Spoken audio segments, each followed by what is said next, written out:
Oke ya. Bismillahirrahmanirrahim. Assalamualaikum warahmatullahi wabarakatuh.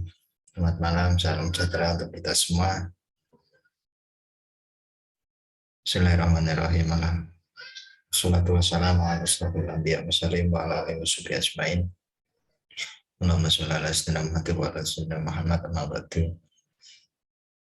Puji syukur pada Tuhan Yang Maha Esa telah berikan kita kesehatan, kenikmatan, sehingga pada malam hari ini kita bisa perkuliahan secara virtual dengan keadaan sehat walafiat. Oke, langsung saja kita melanjutkan di mata kuliah metodologi penelitian. Saya izin share screen. Sudah terlihat?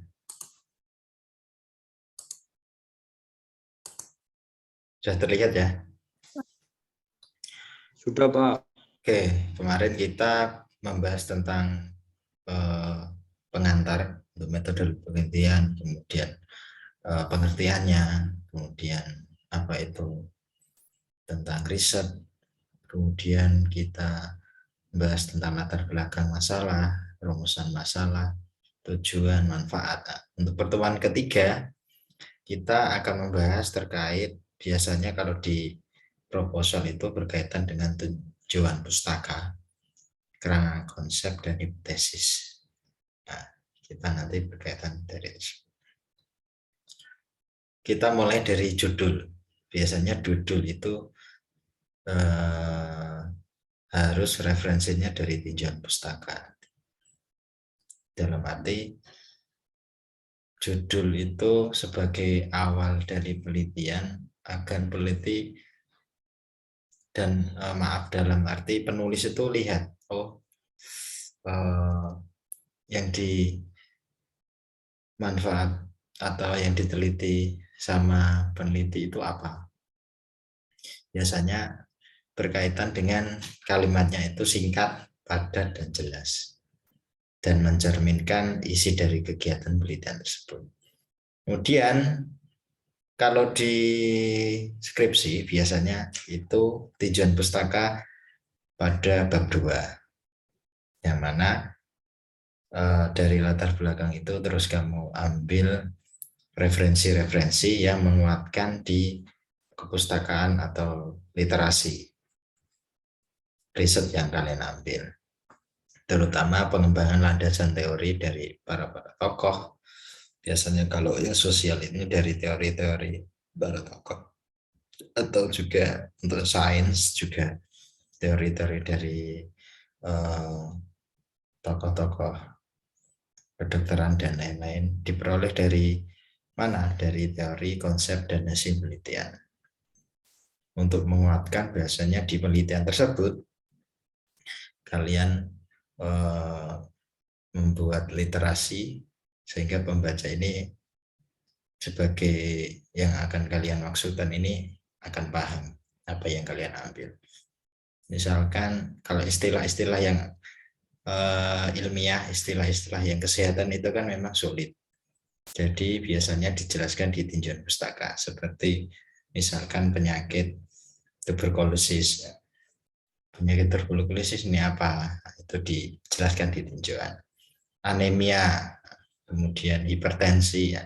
Itu secara tidak langsung kan orang-orang awam masih asing, khususnya biasanya yang backgroundnya tidak kesehatan.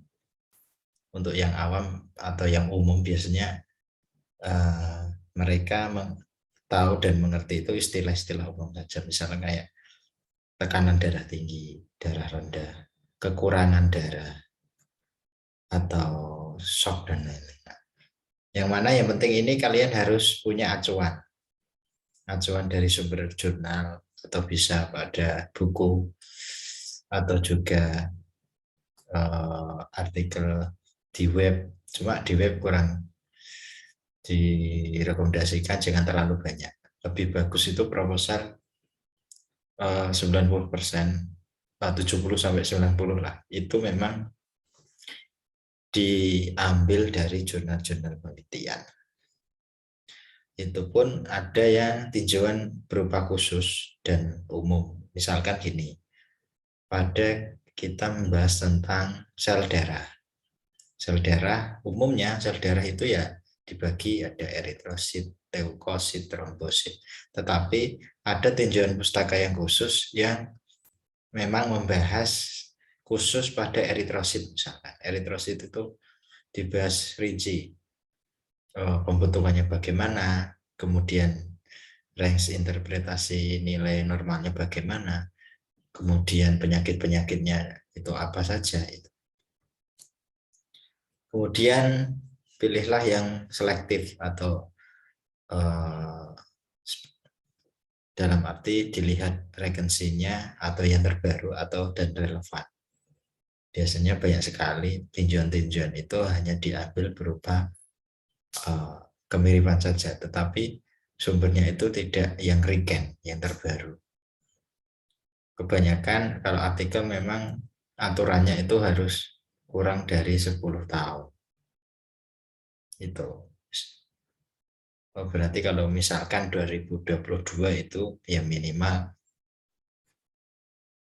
jangan itulah di bawah 2012 misalkan. Kemudian dibaca, kemudian direview dulu, baru diproses diedukasi, yang mana itu terjawab teoritis ke rumusan masalah. Baru setelah kita menyeleksi tinjauan pustaka itu ditemukan hipotesis dari penelitian. Bisa kalian ambil hipotesis itu dari berbagai jurnal. Hasil-hasilnya itu kamu cantumkan di tinjauan pustaka juga bisa untuk penguat peneliti yang kalian ambil. Biasanya yang membedakan itu hanya indikator-indikatornya, kemudian kasus penyakitnya, atau tempat penelitiannya, dan lain-lain. Kita mengarah ke kerangka konseptual. Kerangka konseptual ini biasanya dasarnya itu harus ilmiah atau berpikir ilmiah. Yang tadi menggambarkan abstrak atau fenomena-fenomena alam, baru kemudian diabstraksi, kemudian diekstrapolasi dari tinjauan pustaka. Yang terpenting adalah original made in peneliti. Kalau bahasa ilmiahnya itu novelty. Novelty-nya itu harus recent, terbaru. Jangan sampai kalian meneliti itu sudah banyak yang diteliti oleh orang lain. Nah, itu dalam arti ilmiah kurang begitu ilmiah, karena novelty yang kalian akan cantumkan atau kalian akan sampaikan itu kurang menarik dan juga kurang terbaru. Kalau bisa ya, kalau tidak indikator diteliti, ditambahkan metodenya bagaimana yang membedakan, atau penyakitnya, dan lain-lain. Kemudian ada hubungan dengan beberapa konsep tadi, kemudian dibuat bagan model matematik atau persamaan fungsionalnya. Kemudian untuk konsep ini memang bersifat abstraktif. Kemudian cara sederhananya dalam rangka konsep itu harus ditulis variabelnya dulu, baru disusun variabel satu sama lain. Kemudian dalam arti nanti dihubungkan satu bahan dari bahan umum, dilihat urutannya bagaimana, arah hubungan satu sama lain itu bagaimana. Misalkan saya kasih contoh begini ya. Misalkan di sini TB. Nah, TB ini nanti kamu amati pada penyakit TBC. TBC ini kamu nanti dilihat penyebab TB itu apa. Jelas dia NTB. Misalkan NTB ya. Atau juga MTB nanti kamu kembangkan sendiri. Penyebab NTB tadi ada apa itu? Gaya hidup, Kemudian ada juga karena faktor penularan. Kemudian ada juga faktor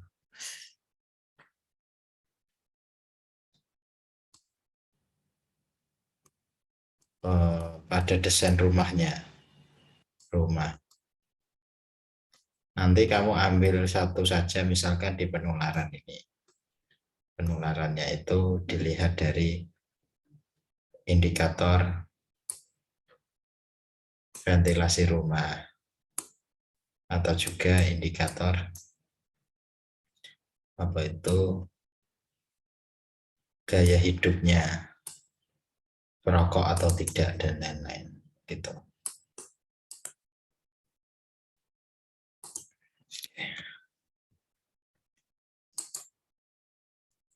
Oke, contohnya seperti misalkan konsep, kalian mengkonsep dulu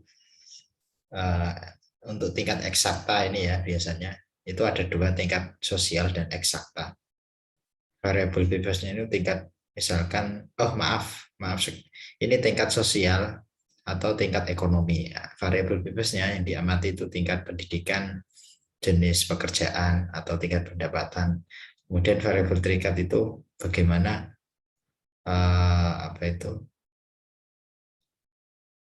pendapatan per kapita ANC-nya, dilihat dari riwayat tadi, tingkat konsep tadi. Baru kalian uraikan sendiri dari masing-masing poin-poin tadi, itu kalian kembangkan. Misalkan ini masuk ke hipotesis penelitian. Dari mana jawaban sementara dari rumusan masalah yang kalian ambil.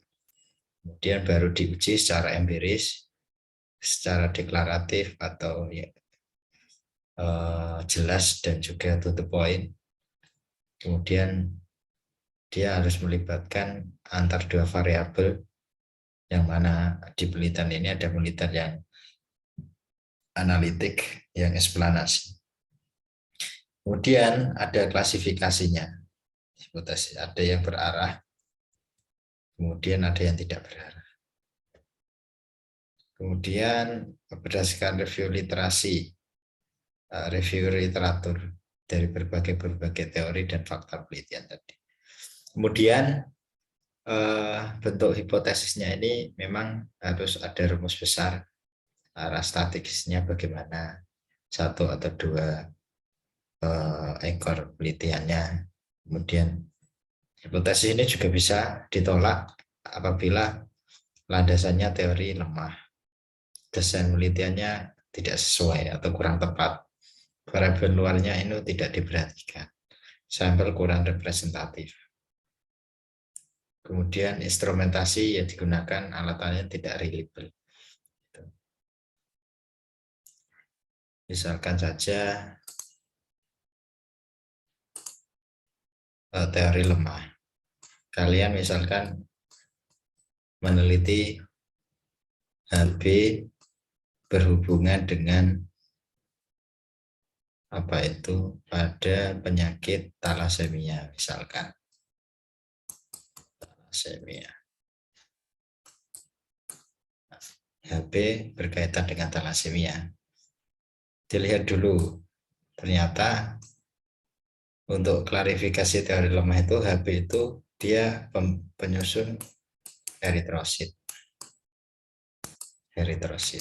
Kemudian dia termasuk HEM untuk pasokan O2 yang diantarkan oleh eritrosit. Kemudian thalassemia itu jenis yang kekurangan darah. Dia akibat genetik beta globin yang berpengaruh, sehingga dia mirip anemia, tapi dia lebih parah lagi. Nah, kita lihat HB ini kan tadi penyusun eritrosit, dia terbentuk dari HEM, berfungsi. Ada korelasi antara thalassemia. Terus bagaimana dikatakannya? otomatis dia dikatakan teorinya kuat.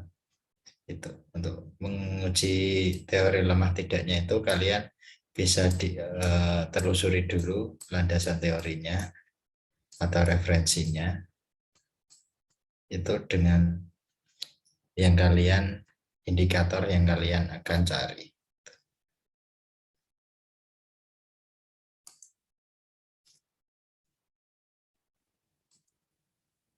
Kemudian untuk yang desain penelitian kurang tepat ini ya berkaitan dengan misalkan kalian mau ambil stem cell, tetapi dalam arti desainnya ini tidak tepat di BSL. Kalau kita main di stem cell, ini juga harus dilihat sel ini kan makhluk hidup yang biasanya perlakuannya istimewa. Kalau kita secara sarpras atau instrumentasi, ini nanti berkaitan dengan poin 5 juga di nomor 5. Kalau instrumentasi kemudian desain penelitiannya kurang tepat, nah, itu nanti kurang bisa memungkinkan untuk penelitian karena tidak mendukung sarpras. Minimal BSL itu harus minimal stem cell itu harus BSL 3 untuk penelitian tersebut. Kemudian sampel kurang representatif, dalam arti misalkan kalian studi kasus-kasus misalkan malaria di suatu tempat, ternyata dalam arti yang kalian dapatkan itu memang secara dihitung di sampelnya itu kurang mencukupi, minimal itu 30 sampelnya kurang mencukupi, jadinya sampel tersebut dikatakan representatif. Tetapi nanti biasanya ditambahkan di penjelasan pembahasan mulai dari kendala di lokasi atau bagaimana, itu nanti bisa dijelaskan. Kemudian ada salah hitung statistik, kemudian temuan baru. Lalu ke jenis desain penelitian, ini ada beberapa poin, yaitu alat untuk mencapai tujuan penelitian bagaimana. Kemudian pedoman pelaksanaan penelitian itu harus sesuai prosedur. Misalkan mengacu jurnal tertentu. Kalian pada penelitian pemeriksaan darah rutin, metodenya kalian manual atau otomatik.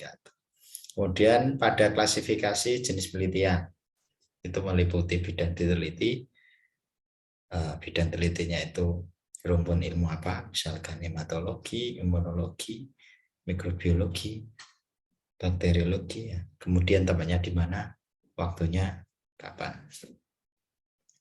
Baru ada sumber data, tahap analisis, ada tidaknya pelakuan, kemudian tujuan, dan terpenting adalah pendekatan epidemiologinya. Kita sedikit membahas tentang studi epidemiologinya itu. Ada yang tadi dijelaskan secara eksplanasi atau deskriptif. Itu bisa berupa populasi atau individu. Kemudian di dalam, ini maaf, hasilnya eksplanasi itu di sini.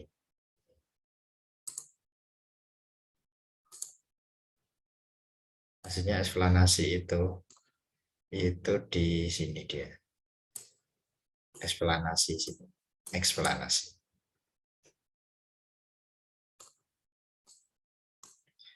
Di mana kalau deskriptif itu, ini deskriptif. Itu kalian bisa meneliti secara populasi atau per individu. Kemudian kalau eksplanasi itu bisa berupa observasi, penelitian dalam bentuk observasi atau eksperimental. Kalau observasi itu biasanya ada kasus kontrol, cohort, cross-seksional.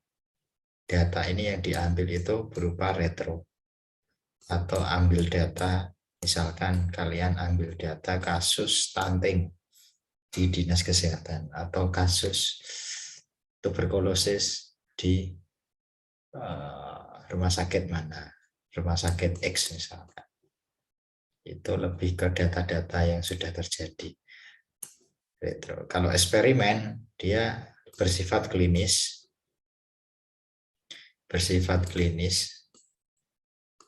dia harus mempunyai field atau tempat untuk melakukan penelitian dan juga tidak lupa lab. Resiko dari eksperimen ini bisa juga berhasil dan juga gagal. Tetapi semua eksperimen itu tidak murni 100% berhasil. Kadang ada faktor-faktor yang menunjang kegagalan tersebut. Nah, itu nanti bisa diperkaya di pembahasan.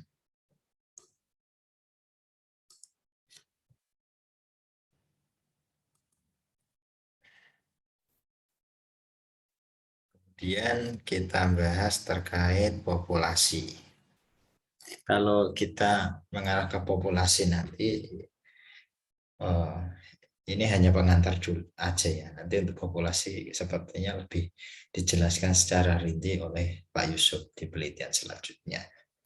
Untuk populasi dan sampel, secara umum itu memang ciri-cirinya harus populasinya tepat dan jelas.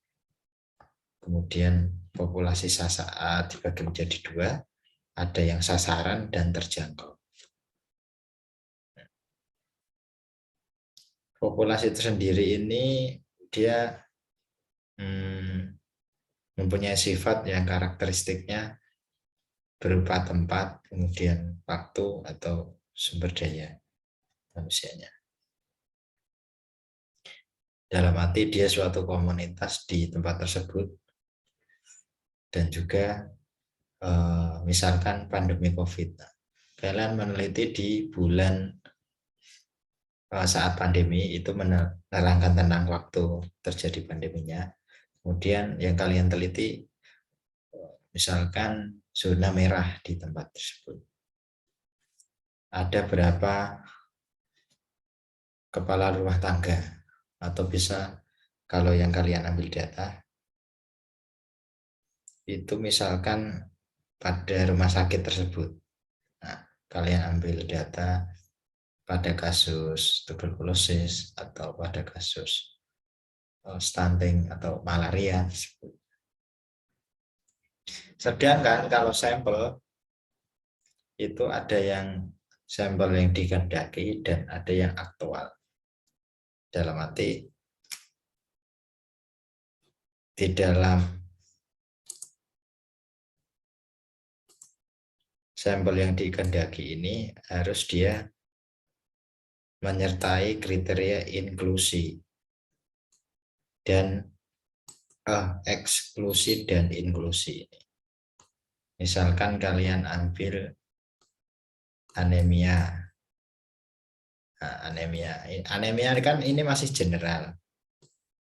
Nah, anemia degenerasi pada defisiensi besi misalkan. Pada defisiensi umum karakternya misalkan dia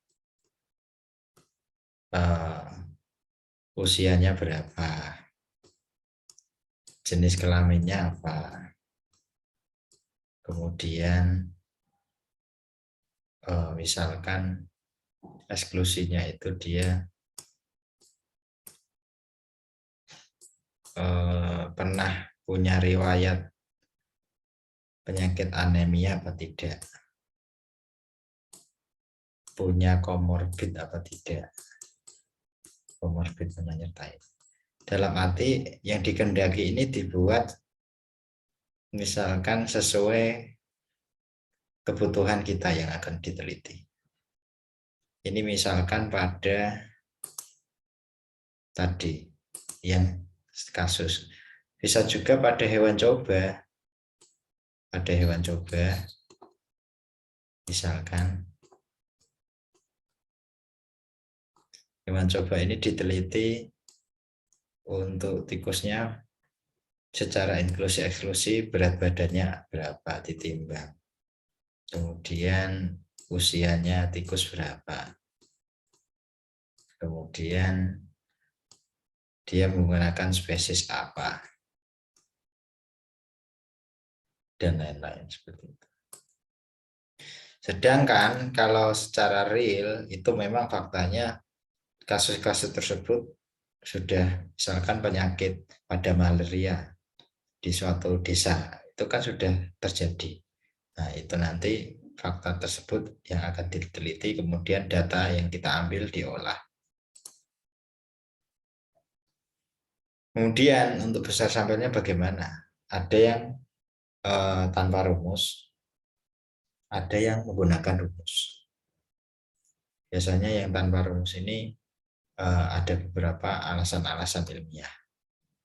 Sedangkan untuk rumus ini tergantung dia penelitian deskriptif atau analitik atau korelatif. Nah, yang satu sama lain itu berkaitan kalau korelatif. Kemudian ada problem satu sampel.